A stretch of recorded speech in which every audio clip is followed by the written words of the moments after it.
ஹால்ல இருக்கும்போது யாசின் சூரா ஓதுறாங்க, மௌத்தா போன உடனே குரான் ஓதுறாங்க மையத்தை இருக்கிறது வரைக்கும். அது கூடுமா? அதாவதுங்க, ஒருவர் இறந்துட்டாருன்னு சொன்னா ரெண்டு தப்பு நடக்குது. இறக்குறதுக்கு முன்னாடி இழுத்துக்கிட்டு இருக்கும்ல, மூச்சு இழுத்துக்கிட்டு நிக்கும்ல, அந்த இடத்துல என்ன செய்வாங்கன்னு கேட்டா சில வீடுகள்ல அவர் சுத்தி உட்கார்ந்து கொண்டு யாசின்ங்கிற சூறா ஓதுவாங்க. இறந்து போன பிறகு குரானை சுத்தி உட்கார்ந்து என்ன செய்வாங்க, குரானை ஓதுவாங்க. இது முதல் விஷயத்தை நீங்க விளங்கிக் கொள்ளணும். இது மாதிரி மார்க்கத்தில் உள்ளதா இருந்தால் ரசூல் ஸல்லல்லாஹு அலைஹி வஸல்லம் காலத்தில் செஞ்சிருக்கணும். இப்பதான் மௌத்து நடக்குதா? இதுக்கு முந்தி மௌத்து யாரும் மௌத்து ஆகவே இல்லையா? ஆயிருக்காங்கல்ல. அப்ப ரசூல் ஸல்லல்லாஹு அலைஹி வஸல்லம் காலத்தில் எல்லாம் மௌத்தானாங்க. ரசூலுல்லாஹ் ஹயாத்தோட இருக்கும் பொழுது அவங்க மனைவி கதீஜா மௌத்தா போனாங்க. ரசூலுல்லாஹ் ஹயாத்தோட இருக்கும் பொழுது மூத்த மகள் ஜைனப் மௌத்தா போயிட்டாங்க. ரசூலுல்லாஹ் உயிரோட இருக்கும் பொழுது இரண்டாவது மகள் ருக்கையா மௌத்தா போனாங்க. ரசூலுல்லாஹ் உயிரோட இருக்கும் பொழுது மூணாவது மகள் உம்மு குல்சும் மௌத்தா போனாங்க. நபிகள் நாயகத்துக்கு 4 பொம்பளை பிள்ளை, 3 பொம்பளை பிள்ளை எப்ப மௌத்தா போச்சு? நபிகள் நாயகம் உயிரோட இருக்கும் போதே மௌத்தாயிடுறாங்க. அந்த பிள்ளைகளுக்கு முன்னாடி எல்லாம் போய் உட்கார்ந்துகிட்டு யாசின் ஓதுனாங்களா? அங்க உட்கார்ந்துகிட்டு குரானை ஓதிட்டு இருந்தாங்களா ரசூல் ஸல்லல்லாஹு அலைஹி வஸல்லம்? ஓதல.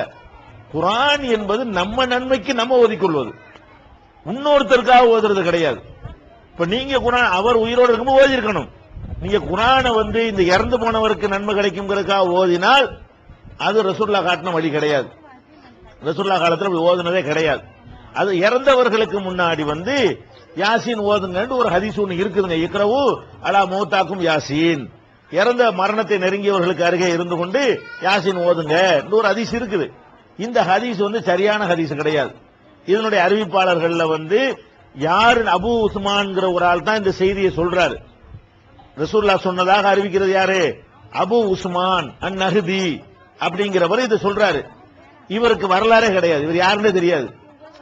அவர் வாப்பா சொன்னதா சொல்றாரு, அவங்க வாப்பா யாருன்னு தெரியல. அட்ரஸ் இல்லாத ஒரு ஆள் மூலமா வர்ற செய்தியை நம்ம நம்ப கூடாது. எந்த ஒரு செய்தியை நம்ம சொல்வதா இருந்தாலும் சொல்ற ஆளுக்கு என்ன இருக்கணும்?